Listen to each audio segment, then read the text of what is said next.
Well, we'll go ahead and get started with the interview workshop. And so thank you so much for coming back. It's fun to see repeat customers coming back. So this actually is the most important one. And the interviews are, in my opinion, and many others, the most important part of your job search, because many people get to the end and they bomb it. They don't know what they're doing. They choke up. They forget all their experiences and accomplishments. So this is by far the most important part. If you've networked well, if you've spent tons of time on your resume, but you can't interview, you may as well just go home and sit on the couch. It's gonna get the same amount of effort. So I'm just curious, what are your guys' interview experiences? Any really good experiences or bad experiences from interviews?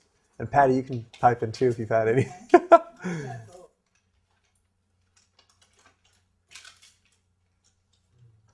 Gabe, you're pondering. Yeah, I'm thinking most of my experiences have been pretty good because I've just been interviewing at little department stores and stuff like that where they're ready to hire you if you own pie. So. The confidence goes up. Yeah. You feel good going in. Anyone have any interview experiences? I'm sure someone's had a good interview or a bad interview. I've had bad interviews. I was thinking today, I had an interview for an internship when I was in college, and I dressed up really nicely, and I went down there, and I was super nervous. I didn't really answer the questions well, and then they gave me a typing test, and that was the worst part because during the typing test, I thought it was supposed to be timed, and I had so many errors. It was in Microsoft Word, you could just see red all over, and I was freaking out. And the lady stopped me, she said, okay, slow down. I still made tons of errors, and I knew I could type. And they gave me the job anyway. I think it's because I was friendly and didn't have any other candidates. But so I got lucky. But I don't know, interviews are one of those things. I look back at that, it was just horrible because you're sitting there and you're sweating because you're doing a bad job and you know you're doing a bad job. So hopefully I'll give you guys some tips today that will benefit you for your future interviews. So I'm gonna give you a couple takeaways for the end. I like to give at the beginning so you can pay attention as you go through. The first thing is if you're not getting work, you probably can't interview unless you're just not networking at all. And interviews are the most important part of the job search. It's the last part. It is the most important. It's where you actually sell those skills you've been peddling the whole time. Second, it's a demonstration of your value to the employer. And this is absolutely critical. I'm going to hammer that a bunch. And lastly, you must practice. It's like absolute critical. I'd be willing to say like 60-70% of your interview process should be research and practicing and preparing for the interview. If you're not preparing for the interview, you may as well, you're gonna fail. That's the biggest thing. You don't want to wing an interview. It's not like a speech you did in college when you kind of knew the topic anyway, and you just showed up for 15 minutes with a group and you gave your 5-minute spiel and it was okay and you got a decent grade. You actually have to practice and prepare for it. So keep that in mind as we go through. So what I'm going to cover today is 3 parts: what to do before the interview, what to do during the interview, and what to do after. So we'll start with what to do before. So like I've said, if you fail to prepare, you may as well prepare to fail. Like the old saying goes, that could hold more true for interviews. The first thing you need to do is research. Do as much research before an interview as you possibly can. And we're going to talk a bit about how to do that research and some places to do it. Second, know your value proposition. Now, value proposition is essentially what you have to offer value to the employer. Why are they going to hire you? And third, practice answering questions. You should be familiar with the basic general interview questions that you should expect to be asked, and expect to be able to answer those questions well so you don't get stuck on that. Welcome. How are you doing? Good to see you back. We're just talking about the first stages of what to do before an interview. And the main takeaway is prepare a bunch. Well, be on time works too, but yeah. So research, know your value to the employer, and practice answering questions. Was that a question, Gabe? No. Oh, scratch, yeah. So a couple ways to do research. There's 3 things you need to research in an interview. The first is research the company, and this is one of the most important. Second, research the interviewer. If you happen to know who is interviewing you, often you may. And third, research the actual job that you will be applying for. So the first easiest place to do your research is the company website. Go to their website, read every single page, Learn what they do. What's their mission? What's their values? How's their website designed? What does that say about the company? Are they on the cutting edge, or are they super outdated? Do they even have a web designer? Is it from 1995 when the internet came out? And research as much as you can. Learn about their products and services so you know what they do. In an interview, the research you have is like ammunition. The more you have, the more effective you'll be in the interview. So go to the company website. All of you should know about LinkedIn, as we talked about last week. Go to LinkedIn, research the interviewer, see what you can find out about them, and Google the company. See what's online. Go to the Puget Sound Business Journal. Are there any articles about the company? See if you can find a profile. What do they make a year? Who are their direct competitors? Learn a little bit about the company. This will by far give you an edge over the competition and is the best thing you can do for an interview. Second place to research is the job description. You most likely will have a job description. If you don't, you can email the recruiter and they'll send you one. And the job description is nice because it tells you what they're looking for, but I wouldn't stop it there. What I would do with the job description is take a blank sheet of paper, take a pen, draw a line down the middle. On the left side, write all the qualifications, requirements that they're looking for. So for example, if they want 2 years of public relations experience or a degree in communications, write that down. On the right-hand side, analyze the job description and to determine what you have that matches what they want. So if you have a bachelor's degree in communications, write that down. If you don't have a bachelor's degree in communications, but maybe you have in psychology, write that down. So you can kind of match yourself as close as possible to what they're looking for. Even if you don't have everything they're looking for, if you have the majority of what the job description entails, you have a good shot for the job. Often, job descriptions will say something like 5 to 7 years experience, and that may be true, but you can interview for jobs I have that have required 5 to 7 years experience, and I haven't had 5 to 7 years experience in that job. So kind of take those with a grain of salt. Sometimes they're hard and fast, sometimes they're a little negotiable. But read the job description. That'll give you an indication right off the bat about what is valuable to the employer in this job. Why are they hiring? What are some of the needs and challenges that they expect you to have? That's a freebie. You should analyze the heck out of that and understand what they're looking for. And the main thing is determining what your value is matched up with what they're looking for. Couple other ways. So those are the basics. Then you should get a little more creative. Can you identify some of their clients? You should be able to do that if you're doing enough research. Who uses their services? Do you know any vendors who work with them? Can you talk to any of them or talk to someone who works there? Ask them about the company. What's their reputation? How do they work with their clients? That'll give you a good indication. Who are the competitors? You absolutely should know about the competitors. The clients may be a little harder to find, but if you're interviewing at a company, their competitors are also fair game for your future employment, so you should know who they are. And find out what's their reputation in the industry. How do they compare compared to their industry? Are they competitive? Are they at the top? Are they failing and about to go under and you're going to lose your job in 2 months when they do?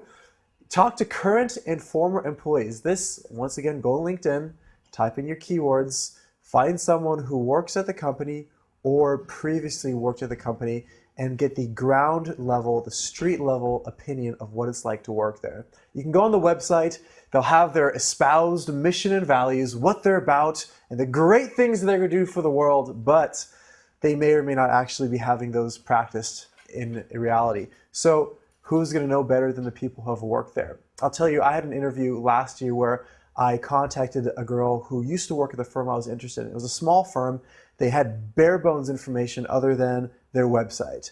And so I ended up finding a girl who used to work in the position I was interviewing for. She lived on the East Coast now. I contacted her through LinkedIn and Facebook, talked to her for 30 minutes. She told me exactly what the challenges of the job were, what they would be hiring for, what it was like to work there, how quickly you can expect promotions. I mean, she gave me like the rundown. And that was valuable for me for two things. One, I was able to learn what they're looking for. So I knew their business needs. I knew what they're hiring for. I knew some of the challenges. I knew what made a successful applicant and candidate in that position.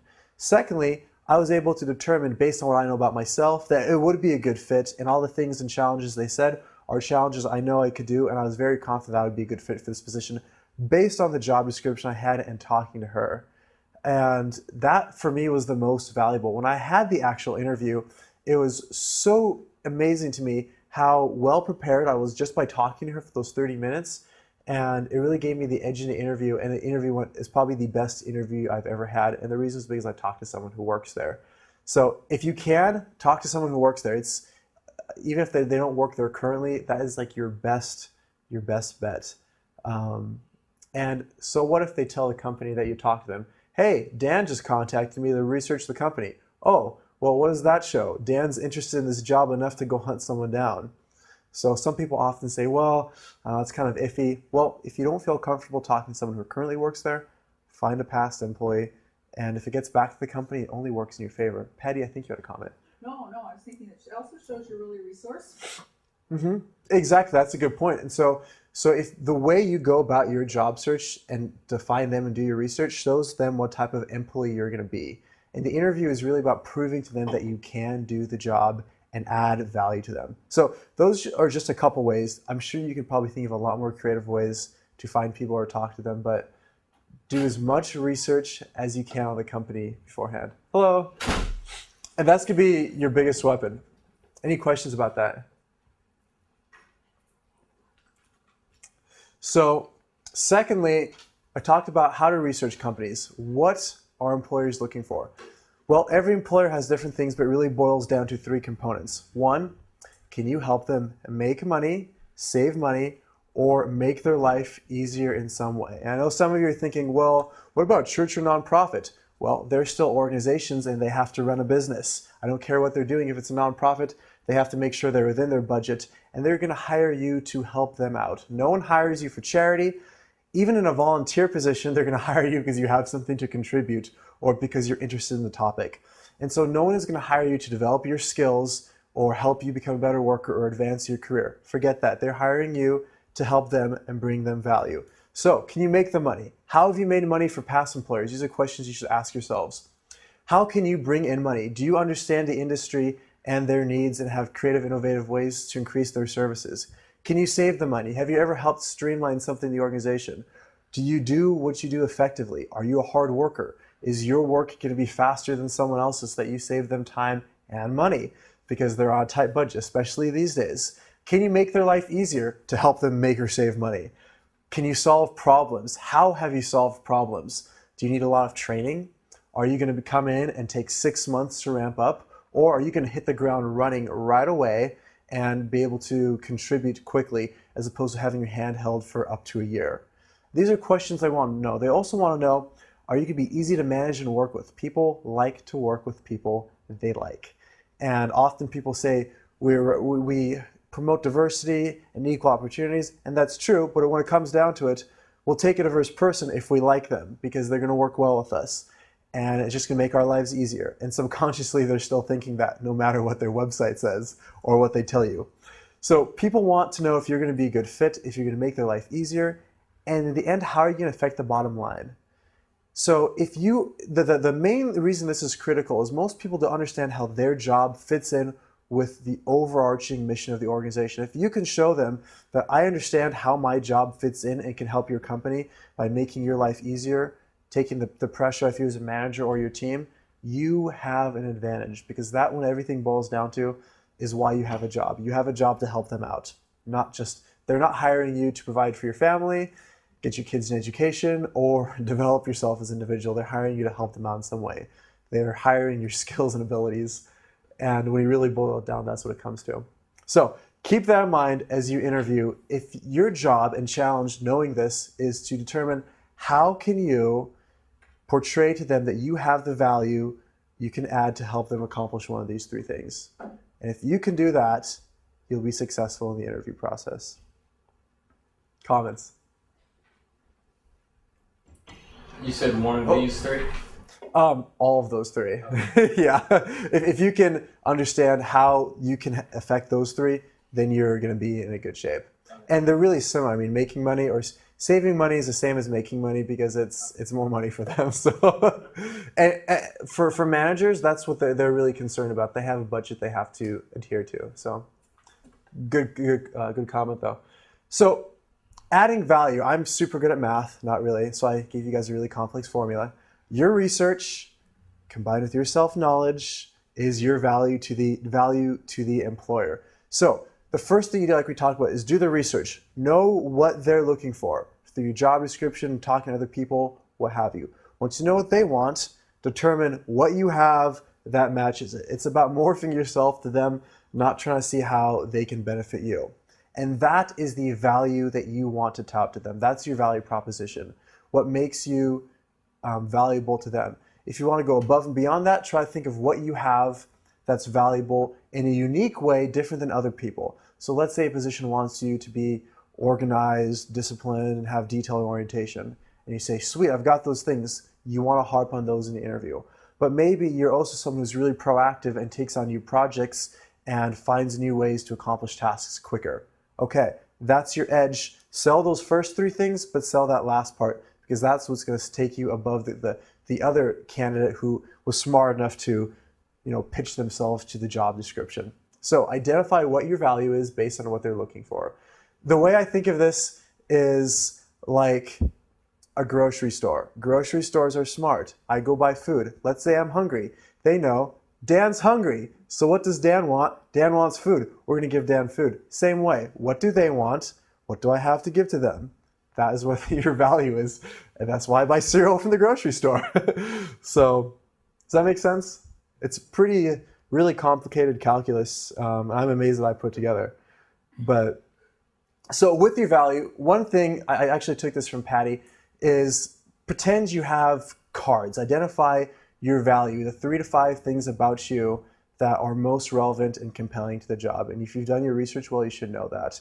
And essentially write quote unquote cards. So when you go to the interview, your goal is to get all your cards on the table. These are based on your 360-degree research and your unique blend of talents and experience. So when you go in the interview, pretend you've got those cards right in your pocket, and your goal is to get them on the table one at a time. That's your agenda. Your agenda is to make sure that they know all those things about you as you go along. So the whole time, even if it's right at the last minute, make sure you get those cards on the table. Do your research, figure out what you have that matches up with what they want, and just hammer that into them. Put those cards on the table again and again and again. When they ask you a question, you respond, and then you talk about how something you have, one of your cards, matches that.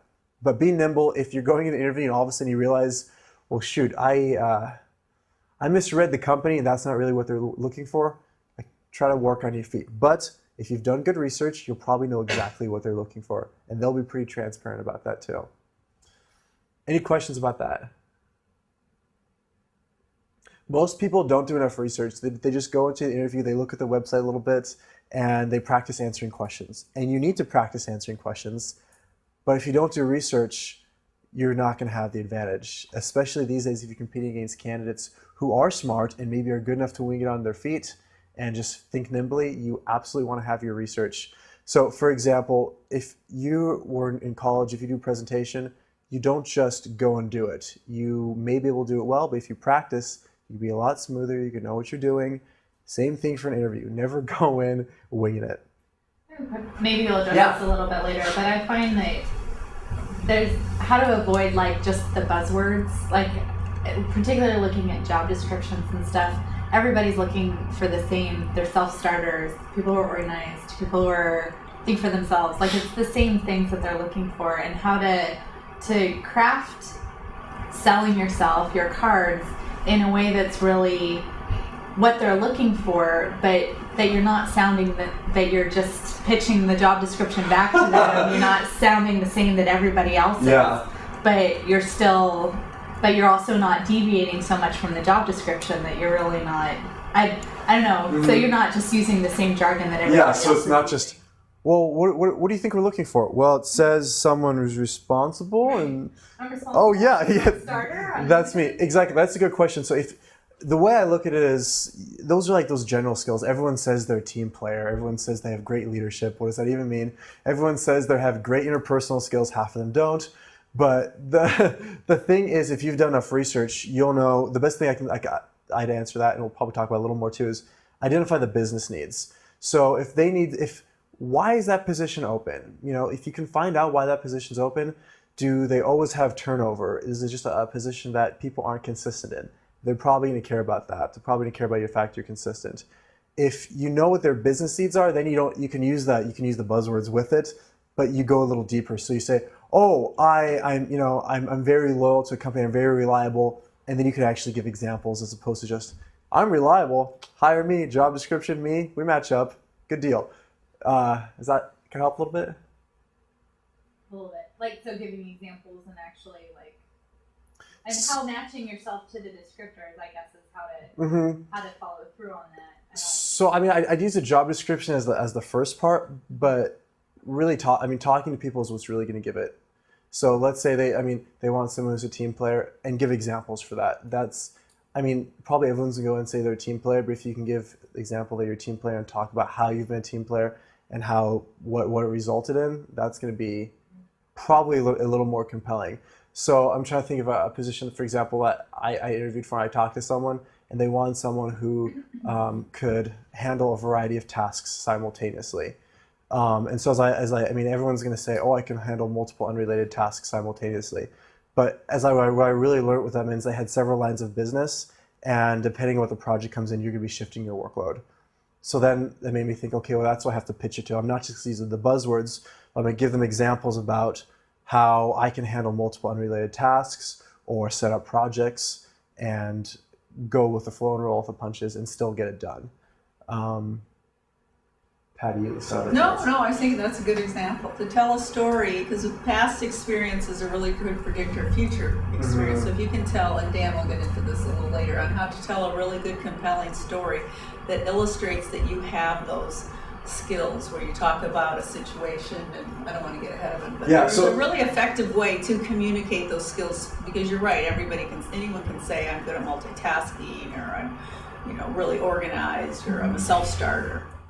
Yeah, and so you can say you're self-starter, but then back it up with, "This is what I've done in my last job," or "This is how," and that's good because they're going to want you to use those buzzwords, but then if they see you have substance beneath it, Right. Okay. That makes sense. Yeah. It's like answering with examples instead of just Yeah. one-worded type of thing. Exactly.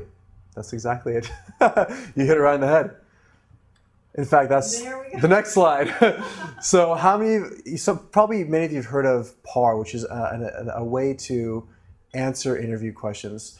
And many interviews these days are moving towards behavioral interview questions. Behavioral interview questions essentially not just, "Oh, are you good at customer service?" "Yes, I'm great, but give me an experience of a time you gave great customer service."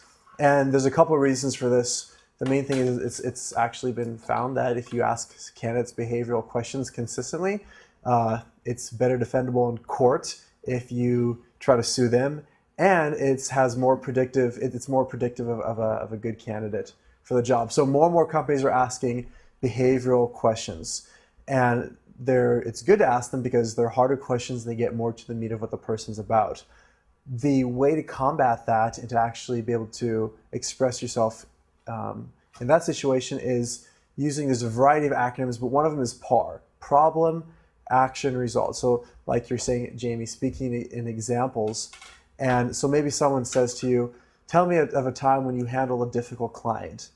And you say, okay, in your mind you're thinking, you identify a situation. So you don't say it, but you start talking about the problem, the challenge you faced, what was the big difficulty going on, the actions that you took, what did you do to remedy the situation, how did you get involved, and then the results. What are the outcomes for the company? Not just, "I felt good afterwards," but, "Oh, there's this big issue, I handled it this way, in the end the boss was happy, the clients were happy, and we were able to save some money." Whatever it is, and all of us have lots of stories like that. So the thing to do is write out a bunch of PARs. We're going to be giving you guys a list of typical interview questions that you can expect to field. And what I would do is pick out a few, maybe 10, and write down a PAR statement for each from your past experience. And this will absolutely help you for future interviews because you'll never have to do it again. When you interview again and again, and they ask you the same question everywhere you go, you'll just pull it out before the interview and read it and recall that experience and tell a story. Because stories are more memorable. I don't know if any of you have ever been to a church service and the pastor is a really good speaker and tells good stories. you remember the stories. You might have remembered any of his points, but you remember that story about when he was a kid in Wyoming doing whatever. You're like, well, that's just weird. I remember it. But you might not remember the guy who had really good doctrine and he just gave you point by point. So if you tell stories, it's just more memorable. For some reason, that's how humans work. And if you can tell a compelling story related to something for the job and you know what they're looking for, so you can kind of craft a story that shows them how you would operate in their company, that's very compelling. So I thought it'd be maybe useful to give an example. Can I just say one thing too about that? Also, you can start a running document, because often you can have a power story that happens in a day or even an hour, where maybe you have a difficult customer or a problem, and in the course of an hour or two you end up resolving that issue. So each time, as you're going through the course of the day in your current job, and if you kind of have your trigger like, oh, that might be a good one to use in an interview, you can just have a running Word document that documents, well, here's another problem, and then here were the actions I took, and here was the results. So you can have a running document where you can have multiple examples to be ready to use should you have to go on an interview or look for a new job, or even in the course of while you're looking for a job, if you're volunteering or out interacting in the public, you can have some power stories from those as well. That's an awesome example. I'm glad you mentioned it. I know actually my future father-in-law told me to do that a year and a half ago, and I did, and I have like a 20-page document now, because I do that every time something happens. I write it down, and then when I have an interview, I look back and I go, oh, it's cool for me to be like, oh my gosh, I did something really cool in my last job. Yeah, oh, I did something cool. Or you write your resume, you're like, shoot, how many clients did I take care of? Oh, the number's right there. Yes. So that's an awesome idea. On a side note, if you're actually in a company, that's good to do anyways, because in like a month before you review, set up an appointment with your boss and say, you just want to go, talk about how I can help you next year, and you can kind of go over some of the great things you did because they forgot about them. And right before review time, psychologists call it the recency effect, more likely to boost your ratings. So yeah, it's helpful for interviews and performance reviews. So I thought it'd be interesting to do a little role play I'm gonna do with Patty, and we'll give you an example of 2 different ways you could answer behavioral-based questions. So if Patty or I are in an interview, thank you, Patty, for coming today. Come up here? Sure, come on up here. I have Patty's question for her. Now we need to turn up the heat. Well, Patty, thank you so much for coming today. It's a pleasure to have you in. We're really excited to see if you're a good fit. I'm curious, one question we ask everyone who comes in is, I'd like you to tell me about a time in your life, it could be work or personally, came up against a roadblock. I'm curious, what did you do to overcome it and get around it? That's a good question, Dan. An example that comes to mind is about 12 years ago when I was getting in the career development field. I wanted to explore opportunities in the outplacement industry, and so I had a contact at a company that had an office here in Bellevue. It was a national company, and they did outplacement. And I went on an informational meeting with my contact, and in the course of the meeting, I said, well, what do you think of my qualifications, kind of at the end. And she said, well, your qualifications are good, but you're really lacking in this one area. So following that meeting, I went out and got some additional training, and probably about 6 months later, I went in and interviewed and was offered the job. Well, that's incredible. It shows a lot of drive and determination, Patty. Yeah. So there's an example of a par situation where she gave me the problem. She was interviewing in a new field. She knew some of the company. She went in, she told me about the actions she took when she found out that she had a gap in her skills. She went and remedied that gap, filled it, and then came back and actually got the job. So as an employer, I'm thinking, wow, Patty's tenacious and she has goals and she makes sure she gets them. If she doesn't succeed the first time, she's going to go back and do it. So we'll try again. I'll ask Patty to do the question, and we'll see how she responds in a non-par format. Oh no, so that was my. Oh, that was your non-par. That was my non-par. Oh, I want to hear the good one now. I'm going to do it. It's too long. Okay. So Patty, tell me about time. She's good for a bad interviewer. Dang career counselor. Patty, tell me about time in your life when you came up against a roadblock, and What did you do to overcome that and get around it? Okay, about 12 years ago, when I was getting in the career development field, I wanted to get into the outplacement field. And I had a contact at an outplacement company, and I set up an informational meeting. And in the course of the meeting, I said, you know, how do my qualifications look for working for your company? And she said, well, your qualifications look fine, but you're really lacking in a background doing training, facilitating work, and presenting workshops to outplacement clients that we have. So after that meeting, I went and did some research and identified a 5-day training program called Dependable Strengths at the University of Washington, and I paid the money and enrolled in the 5 days. And at the end of the 5 days, I got a certification where I was qualified to go out and actually present workshops. So I got in touch with the hiring manager and let her know that I'd gone through the training. And while at the training, I connected with a couple other participants, and we went out on our own and offered these workshops on dependable strengths to friends and friends of friends, and we probably facilitated and presented 2 or 3. We also presented one at a social service agency. Wow. And then I ended up doing a couple as an intern at the University of Washington for their alumni. And each time I do the workshops, I get in touch with the hiring manager, just give her a little update about what I was up to. And about 8 months after that initial meeting, there was an opening, and she called me, and I went in for an interview, and I was offered the job, and I worked there for 6 years. Excellent. So Patty actually gave pretty good answers for both of them. That's good, Patty had. But you can see the second one, she obviously gave a lot more detail. She told about the specific training she did and how she went actually offered. I didn't know that story, so that's actually really cool, Patty.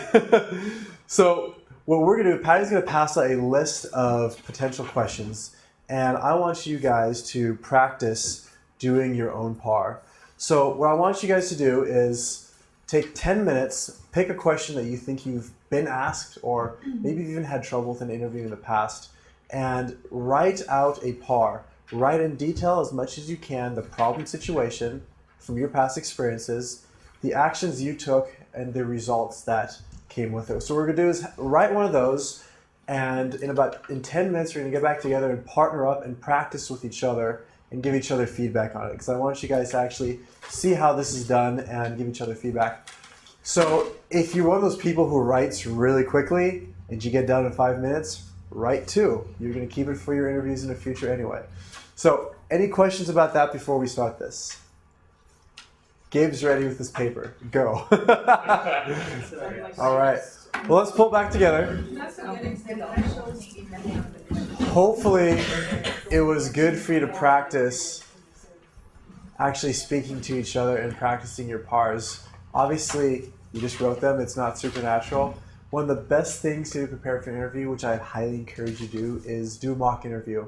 So when you find a job you're interested in, or find a few job postings of jobs you could see yourself doing in the future, and give them to a friend, come see Patty or I, and do a mock interview. Have that friend look at the job description, give them a list of questions you think they might ask, and ask them to put their own in based on what the job entails, and have them actually grill you as if it's an interview in practice. Because I heard all you guys talking, and some of you guys had some really cool stories, but you don't think of them all the time. You don't tell your friends about them all the time because you're not arrogant. And so you don't practice telling your accomplishments and good stories. So do a mock interview or do a couple. It's probably one of the best ways to get you sharp. And what I would suggest is go write down 10 PARs. And every time you do an interview, write down a couple more. If you think of something, write it out. It doesn't have to be super long. It could be really quick, bam, to the point, really impactful. But if you have a list, you can keep that list forever. I know one professor on campus, and he and I were talking about how someone here had told him to use the PAR when he was applying for at Boeing years back, and how he still keeps his PAR list today, because anytime he has an interview, he pulls out and goes, oh, this is what I did at Boeing, huh? Okay, good. I know they're going to ask me something about there. I know they're going to ask me something about that company. So make a list and keep them. The nice thing is once you have them, you never ever have to do them again. And if you have to do a resume, you have some accomplishments there too. So make sure you practice them as much as possible. And that's going to be a big advantage. So the transition invariably. Well, can I say just one other thing? Just to put a little plug for some resources at the Career Development Center. This is a great book. It's a local career counselor. His name's Tom Washington, and it's called Interview Power. And we have about 4 copies that students, I know some of you are current students, are able to check out, but you can probably get a really cheap copy on Amazon, or go sit in Barnes and Noble, or come. You're welcome to come to us to this to the Career Development Center and say, Patty said I could take this down. Patty said. Cup of coffee and read the highlights. It's a real, very easy read. But I highly recommend this book because it really he kind of helps you develop really interesting, powerful stories. And he's got some. I was just reading, and really good instructions on how to sell yourself in an interview. And then the other tool that we have in our Career Development Center Resource Library are these interview survival kit, and they're over 50 tips and strategies to help you successfully ace an interview. And what's neat is it'll have like, why did you choose your major? And then on the back, it has tactics. Provide a solid story detailing how your major supports your long-term goals and interests. Explain how your classes taught you to think critically. These are very nifty little cards, and we have like half a dozen copies of or sets of these, and then also I think they sell for $5 or $10. Yeah, and that list of cards is a good thing too. Have a friend grill you, just say, okay, keep asking me questions and try to give them an answer. I don't know. I'll just say it anyway. That book, Interview Power, he has a website and he has the book posted online. It's HTML, so it's not going to be in a nice book format, but it's, you can Google Tom Washington, that's the guy, or email me and I'll give you, you can find his book online, and it is a good book. It tells you how to communicate well in stories, to answer your question, because use those buzzwords with a nice story to back up. I heard you had a good one, so. That's one of the best ways to communicate. Well, one other thing, a good interviewer can see through. My boss said she hired someone one time because they interviewed really well, and she learned after that one time and she has ways of getting around it. Someone can go in and can really interview well, but there are ways that they can dig a little deeper, and I think this book can help you really on your own go beyond just the what is the right, correct answer, and really have your true value and can tell really good stories that illustrate your key skills and the value that you would provide the potential employer. Yeah.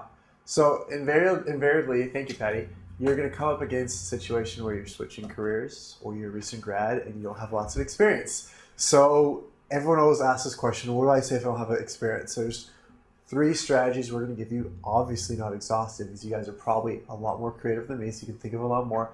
The first one is talent versus experience. So if someone asks you, do you have any experience doing this? Instead of saying no, you could talk about how while you don't have direct experience, you are very quick to learn, you are nimble on your feet, and you pick up things really quickly. You're resourceful, you're proactive, and you know what? I might not have experience in this, but I know I can pick it up quickly because in the past I've been able to pick up things quickly. And yeah, I don't actually know this software system, but I've picked up many software systems in the past. It's a breeze to me. I integrate quickly into the system. So you can talk about how you have talent versus experience and how, well, you know what, I may not know it, I can pick it up quickly, and I am confident I can continue to deliver results for you again and again repeatedly. So talk about how you have just raw ability, because experience, many people can have it, and it doesn't mean that they actually have good talent. But if you have good talent, you can pick up the experience and be taught to do it. Second, oh yeah, great. I was just gonna say that also you could add in with the talent, if it's something you like to do, say it. Like, I really enjoy doing this or that. And that'll be an excellent example for you because you're a psych major who wants to go in IT. So you can mention, yeah, I'm a psych major, not super related, but I love this stuff. It's my passion.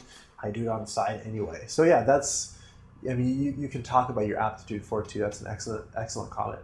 Second thing to do is talk about how you have similar experience. So, well, in my last position, I had something very similar. Maybe you had the same underlying process, different task. And you can talk about how you approached that task. Use a PAR again, talk about the problem, action, result. Talk about how you've had similar experience, or maybe you don't actually have direct experience. But you say, my last position as an administrative assistant, I had a lot of exposure to what was going on with the engineers, maybe an engineering major, and I got to see what they did, and I really understand the challenges that they face. So if you don't have experience, you can talk about how you've done things similar, or you have broad exposure and understand their needs. Last one, you can volunteer. So I wouldn't say do this all the time, but occasionally you can say, if you really want the job and you think they're kind of unsure about whether you can do it or not because you may be missing a gap, you can say, okay, let's do this. You can test me. I'll work for you for free for a couple weeks, and it'll be kind of a trial run for you and me, and you'll see how I work. And I guarantee I'll be able to hit the ground running, and I'll prove to you that I'm worth your time and your money. So that's one way to do it. And if you don't have any experience and you leave the interview, it's kind of like, how do I get experience without experience? Go volunteer somewhere. For example, I have a lot of people who say, I want to get into event planning, event coordination. Well, are you a member of a church? I'm sure they have some sort of program or event that you could coordinate, and it doesn't have to be paid for it to be experienced. So go volunteer if you don't have the experience. Or you can even, I've heard people getting jobs and they've done a trial run, and then the person sees that they're actually valuable and says, okay, we should hire this person. So, Patty, what do you think of that? No, I think it was just reminded me of we have an admin in one of the department that is our umbrella, and they went through a couple people that weren't a good fit, and so most recently they had somebody come in. I'm not sure if she worked for free, but it was on a trial. I heard, well, they've got someone just they're trying out, and vice versa, just to make sure it's a fit for a couple weeks. And fine, this last one did stick, but she got the opportunity to see what the job was like, and they got to see the opportunity, the opportunity to see what she was like, and if they meshed. And so if you can't agree to a non-paid trial run, you can say, hey, let's do a probationary period where we'll make an agreement that this is just a test run, kind of like a courtship. We'll see if we're a good match for each other, and we'll go from there. So, yeah, I keep you. By the way, dating and job searching, the similarities are really eerie. So I'll mention that again later, but. So those are a couple strategies you can use to get around I have no experience in this field, how do I get some? One question, if that's all right, on the trial run. I was under the impression that was a little bit legally sticky and that sort of thing. Depends on the company. Okay. So you can check with them. I was thinking that too, which is why I think this situation I talked about SPU, she was paid. So yeah, it could. Yeah, so I'm not sure about the volunteer, but I do know often companies do like a probationary period where they test you. Come again? Temps. Just like temps, yeah. So it's like, okay, we're going to try you for 90 days or a year, and if you work well, we'll hire you. And actually, temp work's a great way to get on at companies because you get on, you show them you're good, and they hire you. Was that a question? No. Oh. No worries. Good question though. So yeah, the volunteer part may not be, if you're going for an internship, you can usually volunteer for free.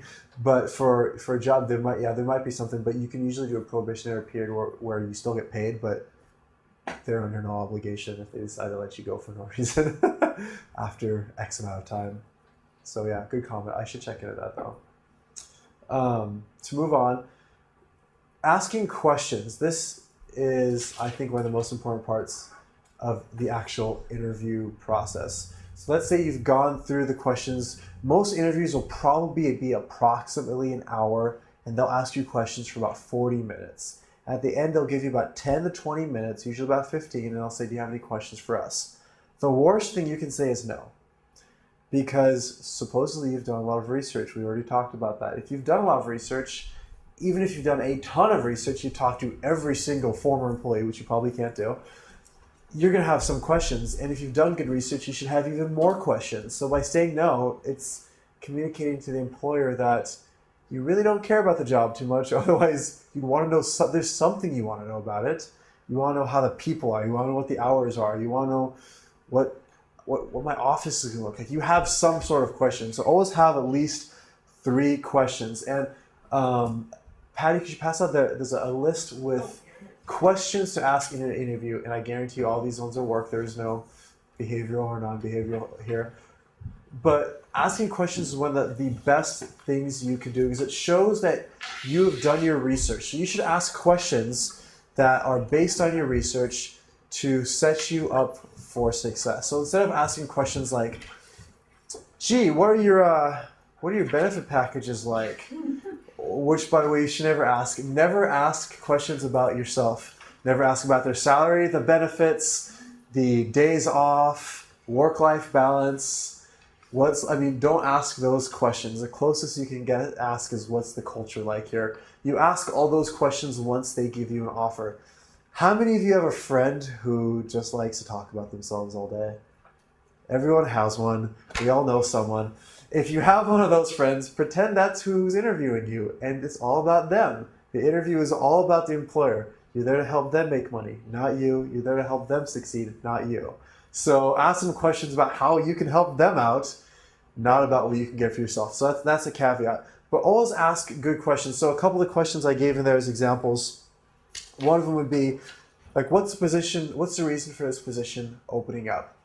If they tell you, well, people can't stick with this job, we have high turnover, it's really stressful, and let's say you still think you can do the job and you want it, you can talk about, you know what, that's your opportunity to say, oh, okay, great. Some people will leave it at that, but you can take it a step further and say, well, that's interesting you say that, because the last few jobs I've had to work under extreme pressures, and I've really thrived in a fast-paced environment. So I think I'd be a really good fit for this and actually be able to help you out. So the way I look at it is, ever played t-ball? Take the ball, put it on the tee, and you smack a home run. You don't have to do anything. Even I can hit a home run. I suck at baseball. So you ask them a good question. One, it shows you've done your research and it impresses them. But then you set it for just their response is a t-ball to home run for you. So questions such as, what are the biggest challenges that someone would face in this role? And then they'll tell you. And then it gives you an opportunity to put your cards back on the table and tell them how you can meet their needs. Other good questions would be something like, so what would it take for me in this position for you to look back in 6 months and say you made a great hire? Well, they're already just going to tell you there what a good candidate looks like and what your expectations are. What's the first 90 days look like? What's the first 30 days look like? What are the major things you want to accomplish in this position? What are the challenges I will need to accomplish? Are there any barriers or other things I don't know of? What you're doing at this point is showing that you're interested in the ground level, what matters to them, the business needs. You're curious about how you can help them, not just going in there and doing a job. And if you ask good questions, this can be where you really shine in the interview. Maybe you've done pretty well at this point. You just knock it out of the park, and so you end well. So I'd ask a question and always give a response and talk about how you're hopefully prepared, you know about yourself, you know your cards you all put on the table, and show them how you can add value to them right away. And you're just essentially leading them to a good question. Plus, maybe you're curious, what is success? What does success look like in this position? What will I have to do? So you learn about that. It also shows them that you've researched, you ask good questions. Oh, and if you ask good questions, that's how you're going to act as an employee. You're going to ask the specifics. You're going to find out what's needed, and you're not just winging it. So always ask questions. Ask at least 3 based on your research, and set yourself up for home run. Take this list with you. You can use some of these questions in any interview, but the best thing is based on what you know of the job and the company. Questions? Yes. Is it always a bad thing to ask a question you already know the answer to? Give me an example. Is this something like they gave you the answer to earlier? I guess I'm thinking if I found a company and was able to get in contact with somebody who worked there, in fact, small company, the guy who had the job 6 months ago, and would I still ask, what kind of has caused this position to become open, or what problems have you had with people who've had this job before? A question like that I'd ask, because let's say the guy who left and talked to you said, I left because it's really bad, the company, and they treat their people like dirt. And the employer tells you, well, it's just been a really tough economy, and that's why people have left. We usually keep people, and well, actually, you know that they kept going. Well, then you can gauge the employer's integrity, see if it's something you want to work for. But if you already know the answer, ask them anyway. Set yourself up for success, and you'd be curious to know what their answer is. I mean, maybe they have a different answer than what you've been given. So I would definitely ask that question. I had something else to say with that, and I totally forgot. But that's a good question, Gabe. Yeah, if you have information about the company, feel free to ask. Or that's what I say. You can even frame it such as, from what I understand about this position, I gather that this might be a challenge for you guys. Is that true? So you can phrase it like that as opposed to, is this a challenge? And then he's thinking, okay, Gabe already knows it's a challenge. Yes, Gabe, that is a challenge, and he'll go into it more, and then you can tee up again. So keep playing home run derby. Does that answer that question though? Yeah. Well, I'll definitely. I mean, if nothing else, gonna give me free question for you. Other questions about that? Make sure I at least have like 5 questions. I usually have more, and I'll write a list of questions for the interview and after. Maybe they go straight to offer there and say, we want to hire you. Okay, wow, now I need those questions about the benefits and salary and stuff, so I keep those on a separate sheet of paper and just keep them with me. So, couple things. It's like a first date. How do you act? A few tips to do in the interview. First, dress to impress. We talked about last week in networking. Make sure you're dressed business, not business casual, business formal. And dress better than you think you need to. Don't wear any colognes, heavy perfumes, scents, or overly do your makeup. I kid you not, I was working HR, and we had one girl at our company who was very allergic to like lotions and any scent, and she'd break out in hives. So how awkward would that be if your interview, your cologne or perfume gives them an allergic reaction? So I would highly recommend not doing that. Leave your cell phone in the car because it's awkward if it goes off. Brush your teeth. Chew some gum before. Seriously, I mean, you're going to be talking to these people up close. Yes. You told me what business casual was last time. What in business? So like I'm business casual. Right. Business formal would be like a tie and a coat to match my pants. Yeah. That would be business formal, sorry, for at least the gentleman. Patty could probably give the ladies a better, you guys probably already know. I'm not going to pretend I know women's fashion, so I'll ask my fiance for that. Secondly, be on time. You want to be, I usually show up at least 15 minutes early and go in 5 minutes early. Show up early, get a parking. It's really awkward if you can't find parking at a busy company. That's so horrible because then you're looking all the time. So go inside at least 5 minutes early. Take the extra time before to practice your agenda, what you want to tell them. And bring some stuff with you. Any idea what you should bring to an interview? Extra copies of your resume. Yes. How many? 5. Okay, good number. Bring, if you're going to meet with one person, actually 5 is just a good number in general, but bring enough that, what's that right there? That's a copy of my classes. Oh, your transcript right on, break the ceiling. If you have good grades. Yeah, no, bring several copies of your resume so you have at least one for yourself so they don't ask you a question like, so, what did you do at this job? Oh, boy, that was 5 years ago. I don't even know. Can I see the resume? That's awkward. So, yeah, bring several copies of your resume. Bring your business cards. I usually bring this guy with me, a little portfolio, so I have my questions and my resume and all that jazz in there. Yeah. I was just wondering, when you have, I've always wanted to, but have your like resume out or even questions that you wanted to, like I always try to memorize everything, but do you think it would be inappropriate to like... To bring them back to questions? I really want to. Unquestionably, bring your, I'm glad you asked that, JV, because I would never... I always remember like... I forget right away, so if I didn't bring a list, I just wouldn't ask. I'd ask really dumb questions. Yeah, I always bring a list. Because it just shows you're prepared and they're okay with that. You say, hey, I've got a few questions, you mind if I... And then they'll say, you have any questions? Yeah, 1 second, you'll pull them out. Do you think it's appropriate to have like your resume and like side notes? Could you do that? On your resume? Or have a resume and then maybe have some side notes for yourself. So are you saying like next to your last job you have a little side note of things you want to talk to them about? Well, yeah, or points that maybe like what we're just talking about, maybe experience, and I'll have like a couple of keywords that kind of remind me maybe of... Maybe don't put that on the resume because then it looks like you're like someone marked it up. But with that, bring that list, your list of questions with you, and like I'll sit down in a meeting and I'll just open the sucker up and I'll have a piece of paper right here and then I'll have my sheet to take notes. And so keep your questions right there with your prompts. I found write them handwritten because if it's upside down, people try to write upside down, they can't read your writing upside down, that's for sure. So just make a few prompts for yourself upside down. And that's totally fine. It just looks like you thought of an extra question at the last minute or something. Okay.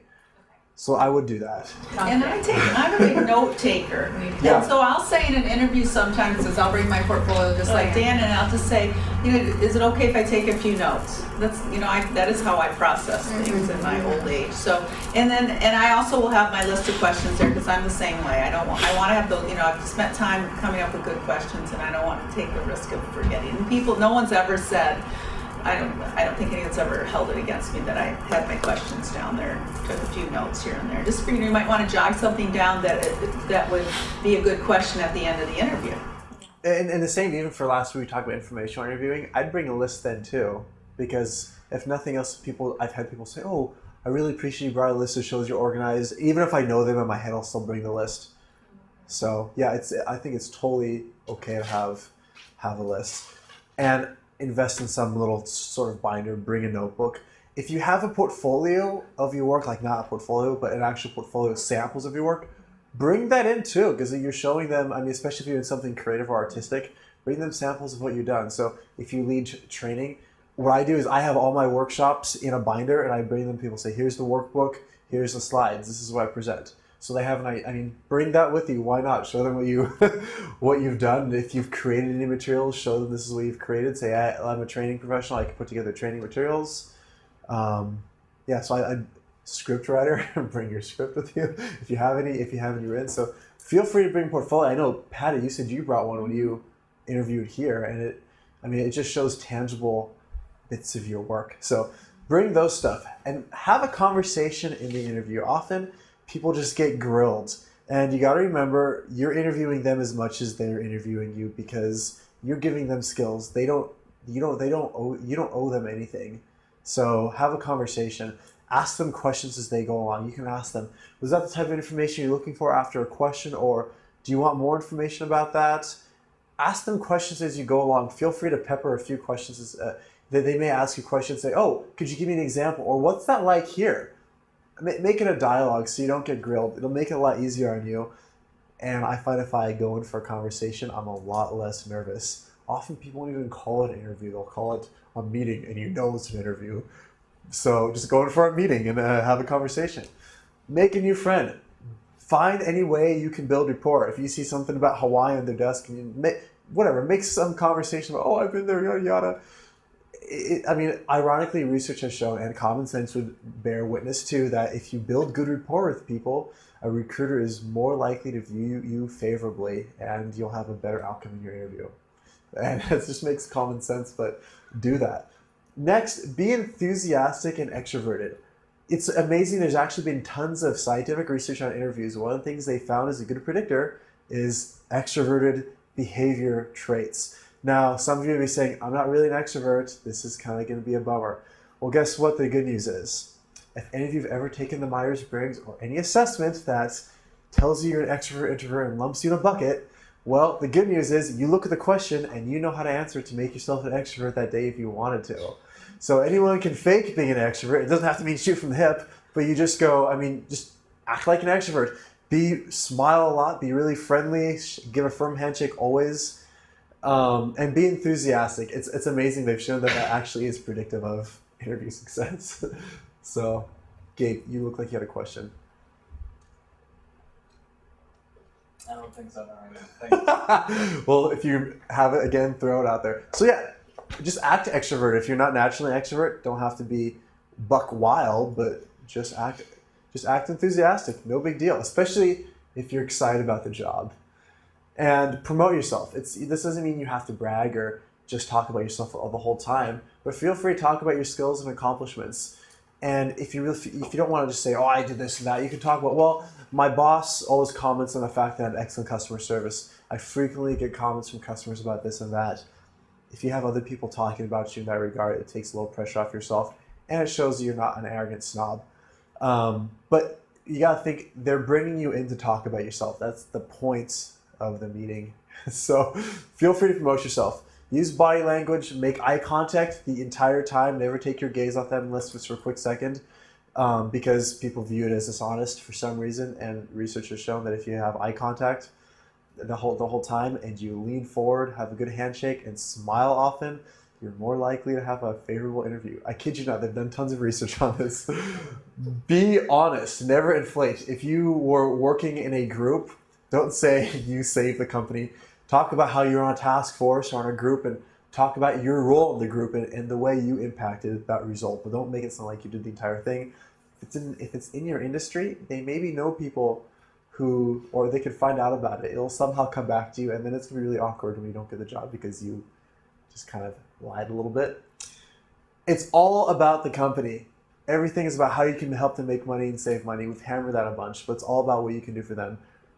Next, be clear, concise, and relevant. I can't tell you how many people ramble, and they'll go off and say, well, you know, I'm really good at training, and one time I brought in brownies to help training, and, you know, it was a really big hit. And my mom makes great brownies. She got the recipe from my grandma and grandpa, and they came from Ireland. I don't care.